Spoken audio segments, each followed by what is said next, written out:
Media jabarani flebaro maliko na animal ko ha o sogoli mana ni wakati na anga fol ni tan mi obela jeri ama fo bismillah ko émission matinale kene kan no bonjour actuel média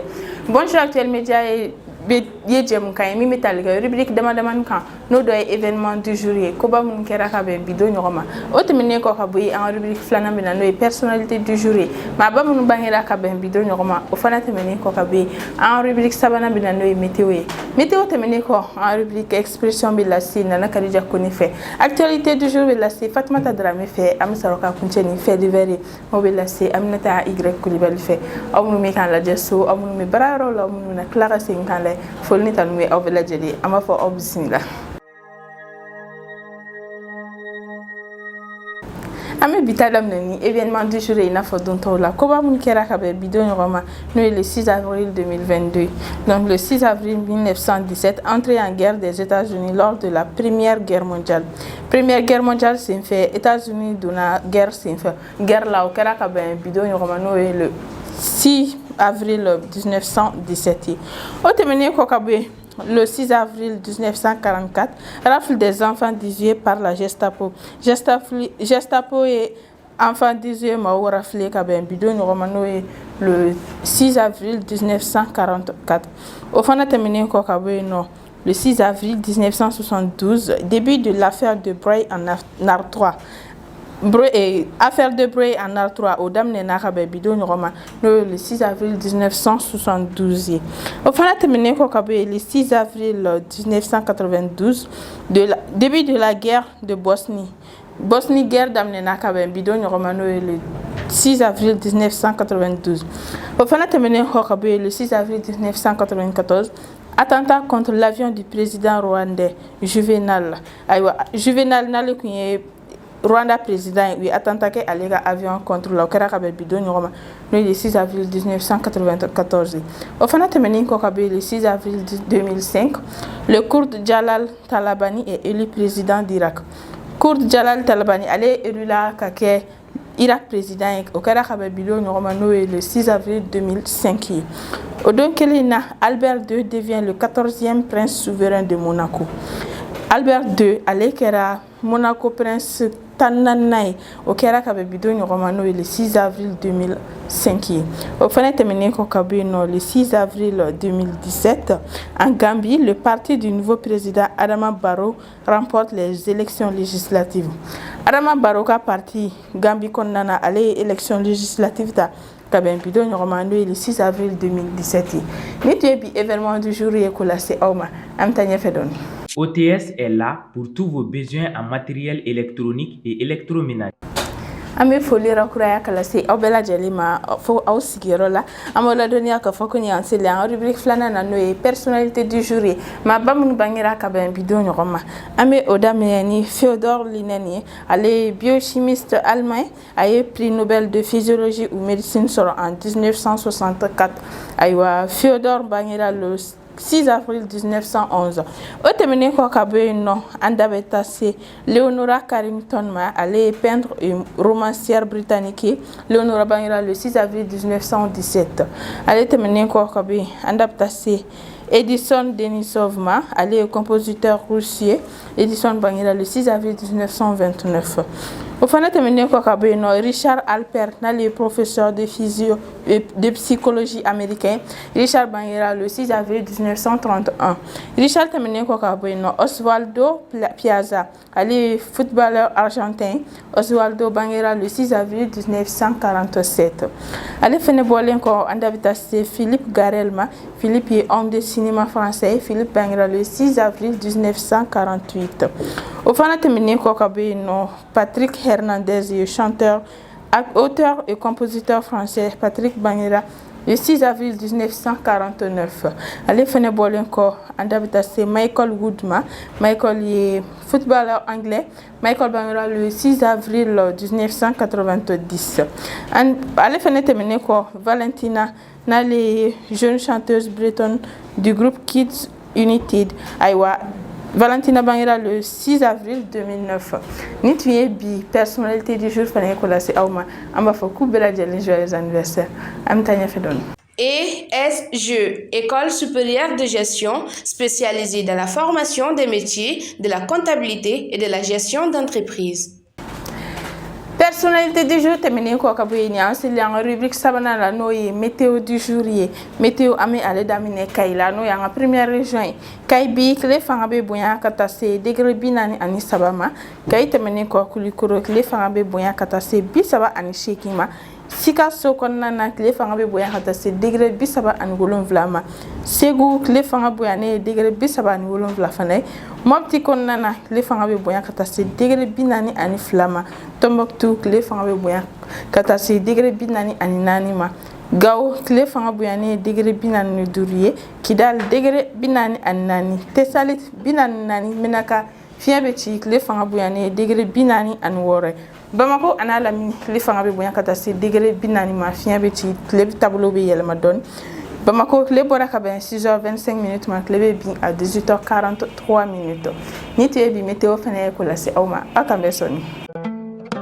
Sistra Technologies est une société de prestation de services et de commerce, évoluant dans le domaine des nouvelles technologies de l'information et de la communication, la fourniture de matériels biomédicaux, la bioinformatique.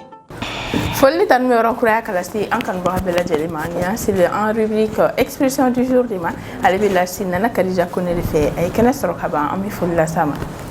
nana Khadija in sokoma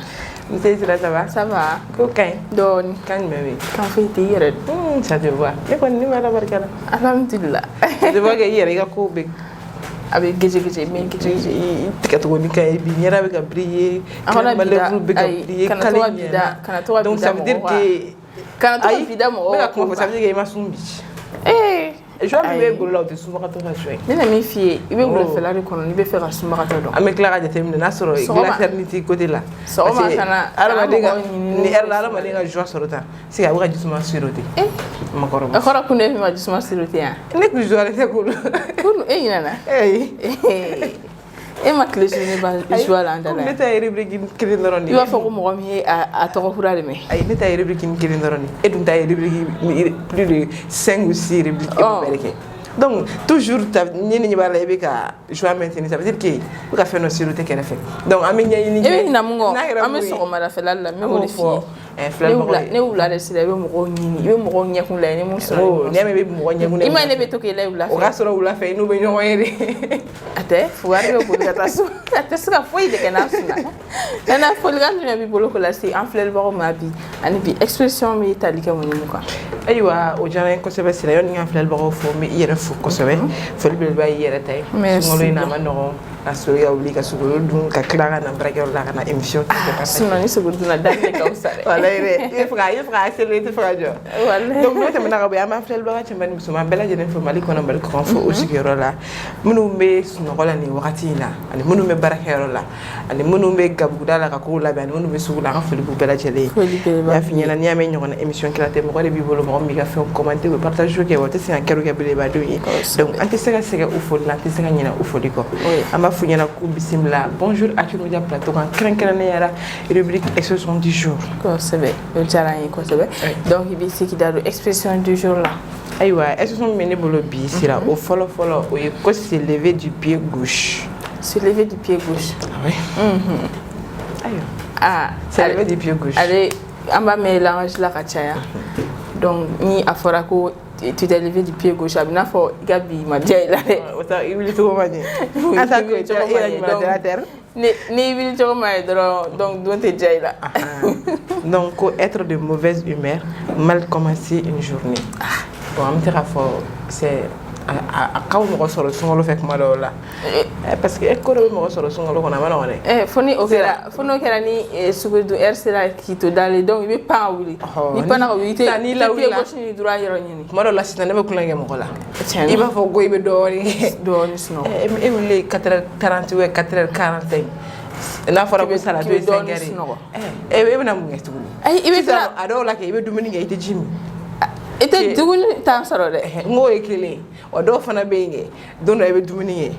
tellement que sunu go do wantaro femdo ite sega jimi e sira fa jugu sa Allah hanu la se mo mali ga jimi ko sega dumuni mina mu fie no yi soro ebe que les journées de kete ça ete sunu go ra kuma de ga wuri ni vie gauche aka jugu mo ngo aka jugu fo ga fa ite ska nya fo mo ibe mu fo yele ko mo ko tay ko ni mi farga shieta ibe se ga sundu do ibe do so no ka fenêtre da to wa do jigin ka daw be tugu je do mo ne be di fosto mo be di no no ko sala tsta ne be mbulu keda ne ko ne be jibi ko de ga sunu no metakala ko so be sala tu mateo amase na ne be farga shila sala tu mateo pas chité donc a fa fle lo ko ala ran kisi o ma amina fem no ga jugu ko so be abe mo ko su meche ni le mani ya te batke amna fa sunjala ala ni ci suntiga fana la ina sundu watige ki bo sala kalo fla don ngala ko te ne ko te ngo iga ji ek le ngo ani kalo fla sala ni jima ngausa ay ita depuis so ma ita foto ki te sun abana mo sanga su watige ay depuis sugure wa ko ay wa ko ni ay ma jimi wa ne te sunne mo shinga ni blog programme da abana donc nambo lam te et ce sont flanama o de ko battre sa culpe battre sa culpe ok si ça a été une folie kanyola ni yo wakati ni mambari ça te rappelle allez jumay ni amu wakati la ame sungalo la sungalo e kalo jumay baraji ni kalo ani jumay tukun ani ya fa yawo kele mayne wa fa fo barawi on va kele ba koy ko be ga kele bla donc kana ge khafa ku ba bla sungalo wa bla bada ya ka kabani pepe donc au correcte devrait ko se repentir reconnaître ses torts avouer sa culpabilité prendre conscience de ses torts manifester son repentir d'une faute comme ça quand tu bigana Allah taala c'est là jurmu cara ala wadi jurmu tante ibolo go jurmu tila jurmu ma ni mo ko me jurmu debe na so rafu fara ki bi jurmu video e puta dun ka usawo o nga usawo o lake ulai an man chogodo tu allais te sujer go ulang man chogodo ulai ku mi chesire ngo yo fuko ni ne ke ni jurmu cara de ikma ira balansi la gaire la ala ma ke baru na comme otena sega ke donc me ba juguma ke la comme otena sega ke ana alamne donc ame stamen seli ka nan son ame seli ka ya fa de lucha ala fe donc parce que ala ko kale be jonga juru me ya fa comme ira photo na ko kale ga dabla donc ni munu me kele la parce que ala tena mo ko shinu ko shi cela klan ala dan ina le la cela donc ni mo me kele ni fe no ke mo no ma be ama mi ya fa de dati fi ame kalo barga man la ma o ma ni kuna khadi ni ma me ya fa de fa na surati ge jen ko be kila sungalo ina khoni yi du sufara nyajo ala la ikanga foko iya fara parce que mo ma fo ere ku karsa ya fama amana wana ya sira mo me ya fa kariya ya fa deni foli buye koy o tigi ka usani foli buye parce que amana ngo be du desi ala ma kibaru aro ga sibe bela ka foko ya fama abina funa na kela korere na ay tekele ibe tekele lo ya ibe abina fe dati ngala don gere idon karasa ango chen aisa ay yoro mura ya fadel mano wa ya fatu amano parce que imagine ya fadel mo ko fe abele ko ne ya fadel fe ni ma son ima son wa ibe son ay ni ko do ma ko ya fa mi fe wa jumsa ay jaw ga avec mi fe ay ko ya fa manjo dala al khama do mi fe ema foko jon kuna dia ema foko ni kuna kadi ne ya fadel li febe yota so te mo kuna dia so mo ko lo funure yota so te mo kuna dia mi ya fadel na maso edu ebe gatugodi wo te fengane la adabla ko mo du sumay ala ki ame bu am ta bona la donc dama foko ni me dasi et ce sont na français là donc amantiru wa gene bamana ngana ko sibe bamana folo o de dore ko mo gote munyu yoni ga sta ko nga ibe mu yani mako kanya aywa ite alinye fay don akon mi fay kuma be ko anga munyu ko munyu kan sabali kan wa fa to ko na ko muso ere ko muso ya koro ko munyu so donc ko ni kera muso ki kan munyu ko sabe donc ko mo kan munyu ki sabali ina fa sabara sinfla nyoro samara mu yune chere la after mame tsakuma sira ni mo mi sabala ye sabara wallahi taram na fi tugumna taram ni kalfi tugumna ni je la bankle na ni sabala ke samara bi kilare sabali ko dugu fɛnɛ ne b'a dɔn i ko ne bɛ kɛlɛ kɛ i yɛrɛ fana i ma nɔgɔn dɛ ayiwa i fana ma nɔgɔn dɛ sabali de ka ɲi an ka kow fɔ a ɲɛma sabali de ka ɲi sabali kɔni ka ɲi dɔw yɛrɛ ko sabali ka ɲi donc nin kɔrɔ tɛ dɔwɛrɛ ko k'a fɔ ko ni i bɛ baara dɔ la peut-être n'i bɛ fɛn dɔ la i ni a tigi cɛla ka gɛlɛn i ka dɔn k'a fɔ ko i tɛ sa ten donc k'a fɔ ko ni ne tɛgɛ la nin tɛ fɔ ne ma ne kɔni bolo ni mago bɛ mɔgɔ la e man kan tɛ k'o fɔ e b'a dɔn pɛrɛ i bɛ baara la a tigi bolo il n'est pas dit que i b'o baara kɛ fo k'i sa don min na mɔgɔ o tɛ mɔgɔ si ka ala de ye bɛɛ a ka di bɛɛ i ka baara kɛ ala ka sijan d'i ma i ka baara kɛ ka tila ka sigi ka lafiya ka tila k'o hɛrɛ dun o de ka di bɛɛ ye donc o de y'a to a bɛ fɔ ko mɔgɔ bɛ muɲu ɲɔni ka sa donc imagine e ye baara kɛ i ka o kɔnɔna la i muɲuna o mais i ma muɲu ɲɔni ka sa donc n'i taara retraite la tu es libre de faire tout ce que tu veux parce que i bɛ te mɔgɔ si ka baara la i sigilen don i ye baara min kɛ ka kɔrɔ i yɛrɛ bɛ k'o tɔnɔ i b'a dun sisan donc i muɲuna ka sɔrɔ i muɲuna ka sabali ka sɔrɔ i ma sa i mako ɲɛna k'a sɔrɔ k'i to muɲu kɔnɔna la donc i y'a bénéfice sabali lamɛn donc o kɔrɔ ye ko an filɛbagaw aw bɛɛ lajɛlen aw ka sabali aw ka muɲu ka dɔn k'a fɔ ko sɛgɛn n'a ban wagati don wa ko bɛɛ fana n'a wagati don o ye tiɲɛ ayiwa n'an tɛmɛna ka bɔ la an bɛ taa se institution laban ma ko saraka bɔ don ko tɛ minɛ a bɔ don saraka tɛ minɛ a bɔ don saraka tɛ minɛ a bɔ don bayi sisan i bɛ ɲɛfɔli kɛ saraka tɛ minɛ a bɔ don in na sisan ayi parce que mɔgɔ caman b'a fɔ a bɛ se ka kɛ ne b'a dɔn mais mɔgɔ caman b'a fɔ u t'a dɔn quoi ni ko dɔ kɛra dɔrɔn u bɛ se ka fɔ ten saraka tɛ minɛ a bɔ don dɛ saraka tɛ minɛ a bɔ don kun n'o kun tɛ ko karisa kun bɛ to nin ko in awɔ kuma kɔrɔ don an bɛ se k'a fɔ fana ko tiɲɛ kɔrɔ don an bɛ wagati min na i ko sisan o ye sunkalo ye donc mɔgɔ caman bɛ saraka bɔ sunkalo fɛ parce que dɔw bɛ yen u bɛ saraka bɔ wagati bɛɛ lajɛlen dɔw bɛ saraka bɔ parce que saraka yɛrɛ kɔni an bɛ se ka saraka jate i n'a fɔ siniɲɛsigi parce que i b'a bila réserve de la donc n'i y'a bɔ k'a bila u b'a fɔ saraka de dɔw yɛrɛ b'a fɔ cogo min ko jɔn b'a bɔ bi jɔn b'a fili bi a kun bɛ sini voilà donc n'i y'a bɔ bi a tɛ minɛ bi donc a b'i ye réserve la quoi n'a bɔ kuma n'a kan ka bila i ye ko min na ala b'a bila i ye o la ala de b'a dɔn a kan ka bila yɔrɔ min na a b'a dɔn ni a bɛ se ka kɛ hali n'a ma bila i ɲɛ a bɛ se ka don i ni ko dɔ cɛ diɲɛ in kɔnɔ voilà c'est comme classe kɔnɔna la yɔrɔ ni a ye leçon ni fɛnw kɛ adjectif ninnu u bɛ pointi ninnu bila ko u bɛ mots bila quel mot doit être remplacer les pointis par l'air jumɛn non je sais pas en hakili t'a la tuguni par la lettre qui correspond voilà i hakili b'a la donc a bɛna fɔ ten tɔ de donc u bilalen de don ni yɔrɔ min kan ka don wo minɛ o ta k'o o bɛ kɛ yen voilà donc k'a fɔ ko saraka bɔ a nafa tɛ se ka fɔ ka ban par exemple n'i ye saraka bɔ mɔgɔ kɔni tant que i bɛ diɲɛ kɔnɔ ko bɛɛ juru b'i la accident juru b'i la fɛn caman fɛn bingani ni fɛn bɛɛ ko bɛ yen a bɛ n'a fɔ u b'a fɔ cogo min na ko ni bagan b'i fɛ yen ko bagan bɛ don i ni kojugu cɛ effectivement u y'a fɔ i bɛ se ka taa sɔrɔ dɔw bɛ yen u ka bagan dɔw bɛ se ka bali ka sa o bɛ i b'a dɔn ko bɛɛ ye saraka ye u b'a fɔ ko a donna i ni ko dɔw cɛ i b'a dɔn ko bɛɛ ye saraka ye a fɔ mun na ni e ye bagan san i bɛ dumuni san ka d'a ma i bɛ ji d'a ma donc n'a banna i b'a furakɛ o bɛɛ i bɛ ka saraka de kɛ parce que e bɛ ka fɛn dɔ de bɔ k'a don fɛn dɔ la ka bila donc saraka de don i bɛ k'o fɛn mɔgɔ mana fɛn kɛ i bɛ fɛn kɛ genre i bɛ fɛn kɛ ala kama n t'a dɔn n bɛna fɔ cogo min na o bɛɛ ye saraka de ye quoi hali n'a il n'est pas dit k'a fɔ i ye wari bɔ k'a di gɛrɛw ma k'o ye saraka ye a bɛ se ka kɛ ne bɛ fɛn dɔ ta k'a d'e ma a ka di e ye ne y'a ta k'a di ma a diyara i ye e ko nin diyara e ye ala yɛrɛ b'a dɔn ala b'a dɔn voilà ala bɛ sin ka o baraji ala b'o baraji sɛbɛn k'o bila ne bɛ jɔ o la mais a bɛ se ka jɔ ne ye fɛn dɔ la sini donc saraka o de y'a to a bɛ fɔ ko saraka bɔ don ka tɛmɛ o don donc je pense que i ni filɛbagaw ye faamuyali kɛ wala dɔ kan ka kɛ a y'a ye faamuyali sɔrɔ ok donc an b'a fɔ an filɛbagaw ɲɛna toujours hakilila jiginna kan bɛ sunkalo de la k'ala ka bato bɛɛ lajɛlen minɛ ala ka laɲiniw sabati ala k'an garisɛgɛw bɛɛ lajɛlen foni ni kalo barika bɛ na donc ko ni ala ma basi an bɛ ɲɔgɔn sɔrɔ yan vendredi ni plateau kelen kan n'ala sɔnna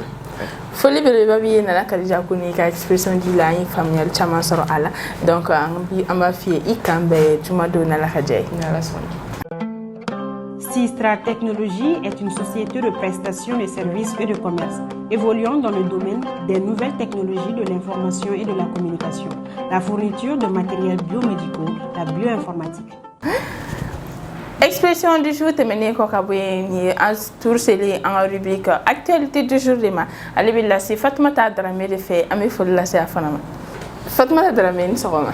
Sira ni sɔgɔma. Ça va? Ça va. Ko bɛ cogo di? Ko bɛ geji. Alhamdulillah. Dieu merci. Fatumata folikan jumɛn b'i bolo k'o lase an filɛbagaw ma ni wagati in na ani bi kunnafoni jumɛn bɛ k'o d'an tulo kan? Ok, sira o jara en kosɛbɛ sani an filɛbagaw fo min yɛrɛ fo dante foli min na o tɛmɛnen kɔfɛ ka bɔ i ma filɛbagaw bɛɛ lajɛlen fo n'u m'an si Mali kɔnɔ ni Mali kɔkan olu m'an ka émission aimer ka partager nana yɛrɛ mana kɛr'o kɛ belebeleba ye foli tanu min ye ɲan f'u sigiyɔrɔ la ayiwa o jara an ye kosɛbɛ sisan i bɛ se k'i da don bi kunnafoniyaw la k'o da ok sira o jara en kosɛbɛ fɛn min ye bi kibaruya fɔlɔ ye tɛ dɔ wɛrɛ ye i mara kuma ye bɔlɔlɔw fa kosɛbɛ fɛn min ye Umar Mariko ale tɛ mɔgɔ dogolen ye homme politicien ba dɔ don Mali kɔnɔ Sadi président donc ale information kun bɛ ka véhiculer lani don o fɛn min ye a ka so ye a ka domicile k'a wa ko k'u lamini no kosɛbɛ finitigilakaw la donc ko kun tɛ dɔ wɛrɛ ye ka da kan a yirala k'a fɔ k'a ka intervention dɔ la n'o kɛra le samedi 2 avril couteau panel de haut niveau de la entre les acteurs du 26 mars. 26 mars yɛrɛ ko okumu kɔnɔna na ale y'a yira k'a fɔ min organisera de ma mɔgɔ fɛ okumu kɔnɔna na kuma dilen ayiwa Mariko ma ale y'a yira k'a fɔ ko fɛn min ye Mali finitigilakaw ye a yira k'a fɔ ko Mali finitigilakaw kɔnɔ ale y'o accusé d'assassinat, d'exécution et de débordement donc okumu kɔnɔna na a y'o ta ka bila minan kɔnɔ minan mun kɛra mura opération mun kɛra mun na donc a y'a ta k'a yira k'a fɔ okumu de kɔnɔna na donc o tɛmɛnen kɔfɛ ka bɔ yen fɛnɛ a yirala k'a fɔ fɛnɛ ko o kɔfɛ ayiwa n'i ye kuma fɔ i kan ka taa ɲɛfɔli kɛ kosɛbɛ donc pour le moment a ma interpellé yɛrɛ fɔlɔ a kɔni a yɛrɛ ma ye parce que a kun t'a fɛ yen nɔ donc mɔgɔ minnu bɛ ka waga minɛ a ma minɛ yɛrɛ a kɔni ka so kɔni encercler ay ni tangi ni mɔgɔ minɛ tangi na waga ay tangi ni juge ma waga juger a man ka fɔ k'a ye amina ko la donc il faut k'an fana ka faamuyali ba sɔrɔ o la n'o kɛra an bɛɛ lajɛlen bɔ fili kɔnɔ donc sira o tɛmɛnen kɔfɛ ka bɔ yen ayiwa fɛn min ye le 4 avril n'ale tun ye kunna sini an kɔrɔ fɛn min ye Jango Sisoko mɔgɔ caman t'ale dɔn ale tun ye premier ministre kɔrɔ ye ayiwa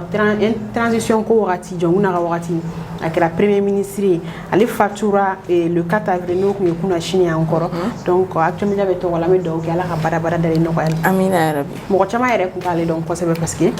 parce que a kɛra ka sɔrɔ i ka dɔgɔ ay ne dɔgɔ tɛ minnu ka kɔrɔ n'a ye olu bɛ se ka dɔn ay ne b'a dɔn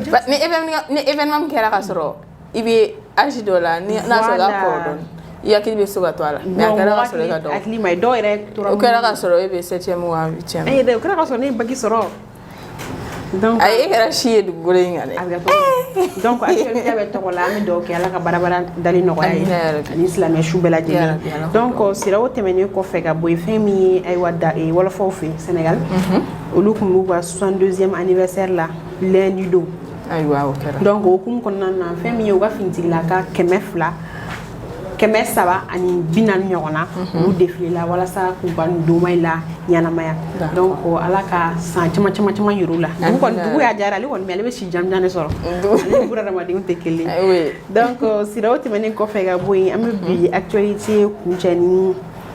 Burkina Faso ye fɛn min ye Burkina Faso premier ministre minnu sigira ale y'a ka feuille de route baarakɛtaw proposé ayiwa gouvernement fan fɛ ale ye Albert ye ale y'a yira k'a fɔ a y'a ye a ka baarakɛtaw yira assemblée législative mɔgɔw la transition mɔgɔw la donc o hukumu kɔnɔna na a ka kuma a ka laɲiniw na a kɛlen don ka Bamaciw ka kɛlɛ o de y'ale ka baara fɔlɔ ye donc an bɛ dugawu de kɛ sa Ala ka baara nɔgɔya ma voilà sira ne tun bɛ danse ne ka bi actualité la de ayiwa o diyara n ye kosɛbɛ faamuyali caman sɔrɔla a la an bɛ foli belebeleba bila i la Fatumata Darame ayiwa k'i fari man di la Ala ka nɔgɔya kɛ Ala ka n ta fara i ta kan Ala ka dugawu amina yarabi donc an b'a fɔ o la n k'i kan bɛn juma don n'Ala ka jɛ n'Ala sɔnna ma an bɛ ɲɔgɔn sɔrɔ. Pour tous vos besoins en librairie, papeterie, matériel informatique, appareils électroniques et divers, rendez-vous chez AKD Informatique. Actualité du jour tɛmɛnen kɔ ka bɔ yen an selen an ka rubrique laban ma n'o ye fait divers ye fait divers bɛ lase Kankuba Keyita de fɛ ale fana ye kɛnɛ sɔrɔ ka ban an bɛ foli lase a ma Kanku i ni sɔgɔma ça va ko bɛ cogo di su bɛ kan dɛ hali dugu ma jɛ fɔlɔ su tɛ ne kan sa e bɛ cogo di ta su foyi tɛ ne kan ne bɛ gejigijigi ayi e tɛ gejigi nin ye ɲɛ cogoya ye Ala ka bila yira a bɛ e yɛrɛ dun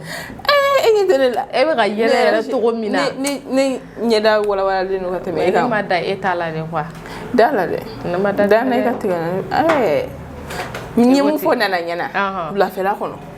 an bɛ sumagatɔw dɔn o ye tiɲɛ ye dɛ 14 heures bɛ se waati min na ka yɛlɛ 15 heures. A tila ka sara yɛrɛ selili ma nɔgɔ. Yɛrɛ o la a b'a dɔn ko bɛ yen sisan don ala ka nɔgɔya. Amina yɛrɛ bi. K'an ko folikan jumɛn b'i bolo k'o lase an filɛbagaw ma nin wagati in na. O diyara n ye sani n ka foli lase an filɛbaga ma n bɛ foli lase yɛrɛ ma. Sunkalo sera sisan nɔ tobiliw ni fɛnw bɛ yen. Ala ka baaramisɛnninw ka ca. Ala ka nɔgɔya. Amina yɛrɛ bi. N bɛ foli lase an filɛbaga cɛman n'a musoman bɛɛ lajɛlen ma minnu bɛ k'an filɛ yan Mali kɔnɔ Mali kɔ kan. Ayiwa an b'a fɔ toujours n'an sigira Bonjour Actuel Media kɛnɛ kan an bɛ foli k'u ye parce que n'olu tɛ an tɛ san sɔrɔ y'a mɛn i bɛ émission kɛ toujours mɔgɔ de bɛ min b'i lajɛ. Donc an bɛ foli belebeleba k'u ye. Ayiwa merci beaucoup. Ayiwa i bɛ se k'i da don bi fait divers la k'o las'an ma. Ayiwa an yɛrɛ y'a daminɛ ka bɔ bi fait divers an tɛna kuma foyi kan an bɛna dɔɔnin fɔ sunkalo kan. D'accord. An b'a dɔn k'a fɔ an donna sunkalo la. Ayiwa an b'a fɔ k'Ala ka sunkalo latimɛ ko duman di an n'an bali alisilamɛ ɲuman bɛɛ lajɛlen ma. A daminɛ a yɛrɛ fɛ cogo min na Ala ka kun cɛ yɛrɛ la o cogo kelen na. An b'a ye k'a fɔ ni sunkalo sera sunkalo kow ma nɔgɔ. Musow bɛ sɛgɛn tobili cɛ ka sun ka tobili kɛ a ma nɔgɔn dɛ. Courage dan don. Courage don dɛ ni courage tɛ a tɛ se ka kɛ i b'i miiri Ala ma ani cɛlasigi fɛnɛ kama. An minnu b'an ka so n'i sɛgɛnna kuma dɔ la est ce que i tɛ boli k'i da k'i ba kɛnɛ fɛn dɔ ji la. Ni mɔgɔ fɛnɛ bɛ ka kɛ dɛ. Ni mɔgɔ tɛ ni ɲɛ b'a la i ba kelen ka baara kɛ. I na gɛrɛ k'a kɛ fɛnɛ tuguni a ma nɔgɔn dɛ musow sɛgɛnnen don yɛrɛ de sunkalo kɔnɔ an k'a fɔ ko cɛw k'o yɔrɔ lajɛ u k'a dɔn k'a fɔ sunkalo kɔnɔ musow bɛ sɛgɛn kosɛbɛ u kan ka fo yɛrɛ de kosɛbɛ bi ta yɛrɛ de an bɛ foli k'u ye kosɛbɛ musow sɛgɛnnen don sunkalo kɔnɔna na n'i y'a jateminɛ ka wuli fajiri yɛrɛ tɛ depuis 4 heures 3 heures 4 heures wa 4 heures ani 3 heures parce que dɔw ta bɛ dun 3 heures dɔw ta bɛ dun 4 heures fɛnɛ non i bɛ wuli 3 heures pour que ka tasuma minɛ ka dumuni kalaya préparation kɛ o b'a sɔrɔ dɔw yɛrɛ ka dumuni bɛ dilan depuis 2 heures dɔw ta bɛ dilan i n'a fɔ firiti ninnu y a des gens olu tɛ firiti silen fɛ donc olu bɛ a dilan hali dɔw yɛrɛ fɛnɛ bɛ kini dun mɛ olu b'a fɔ k'u tɛ kini sumalen fɛ ko kini kalaman ni musow bɛ ka kini tobi ayi mɛ kini ka nɔgɔn n'i y'o tobi k'o kɛ thermos kɔnɔ o baara ka nɔgɔn mais firiti ni lɔgɔ ninnu olu sili ani dumuni misɛnnin ma nɔgɔn dɔɔnin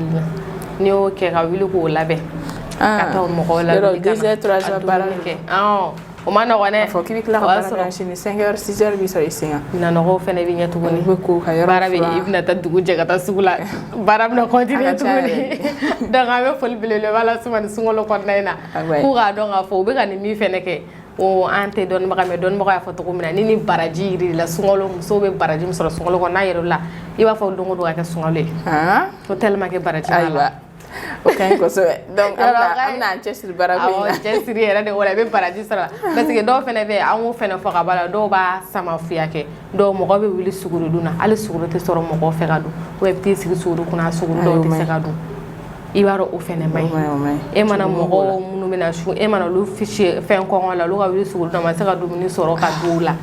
e ni Ala cɛ o ye ko ɲɛnama fɛnɛ ye jurumu o fɛnɛ n'a jurumu bɛ ɲɔgɔn na dɛ mɔgɔw mana wuli somɔgɔw mana wuli ko ma dumuni sɔrɔ e muso tɔ e de ye furumuso du kɔnɔ ko mɔgɔ ma se ka fɛn sɔrɔ ka dun an k'o fɛnɛ yɔrɔnin fɔ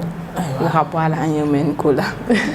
an ka fɔ cɛ ye ko sunkalo in na u ka musow lajɛ wa u ka dɔ fara nasɔngɔ kan parce que fɛnw bɛɛ da gɛlɛyalen don sugu kɔnɔna na dɛ don o don dɔ bɛ fara a bɛ don o don ni sunkalo yɛrɛ sera i b'a fɔ ko Mali kɔnɔ gɛlɛya yɛrɛ sunkalo kalo de ye ne yɛrɛ pomme de terre san o donna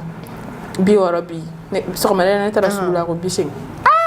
60 ta bɛ 70 ta bɛ mɛ olu ma ɲi nɔ donc 80 n'i bɛ ɲuman kɔ i b'o de san n'i tɛna taa kolon san ka tila ka taa bɛɛ tigɛ ka fili i na obligé ka min bɛ dɔn u k'a lajɛ an bolo jamana ɲɛmɔgɔw fɛnɛ k'o yɔrɔ lajɛ k'u ka fɛnw da nɔgɔya u ka fɛnw da jigin sunkalo ma nɔgɔ sunkalo da ka se ka ca n'a fɔra ko a dumuni fɛn caman ka san a fɛnɛ da ka tila ka gɛlɛya tuguni cɛw fɛnɛ ni wari bɔ don fɛnɛ dɛ nasɔngɔ bɛɛ bɛ yɛlɛn sunkalo fɛ parce que kɔrɔlen tɛ se k'a bɔ fɛn da ka min sigi a tɛ se ka bɔ dɔ bɛ fara kan ni an b'o fɔ dɔn an ka bɛɛ ka jɛ k'a lajɛ ɲɔgɔn bolo j'espère que sunkalo bɛ se ka tɛmɛ ko ɲuman kɛ cogo min na yɛrɛ la ayiwa o diyara n ye kosɛbɛ k'an ka foli belebeleba b'i ye donc an b'a fɔ o la n y'i kan bɛn dɔɔnin dɔ la n'Ala sɔnna ma an ye faamuyali caman sɔrɔ a la merci beaucoup ESG, École supérieure de gestion, spécialisée dans la formation des métiers de la comptabilité et de la gestion d'entreprise. ni te bi bonjour actuel media ko la se awma ama foyo on ci akanya madalila alsa ama foko ala ga sungalo time ko nyimandi ambela jelima ala ka batu kelo ne ala ka amna ko bela jeli no ya donc ama fola on ci akanya madalila nganta ska wudi na ma folu bla partenaire la na fo don tawla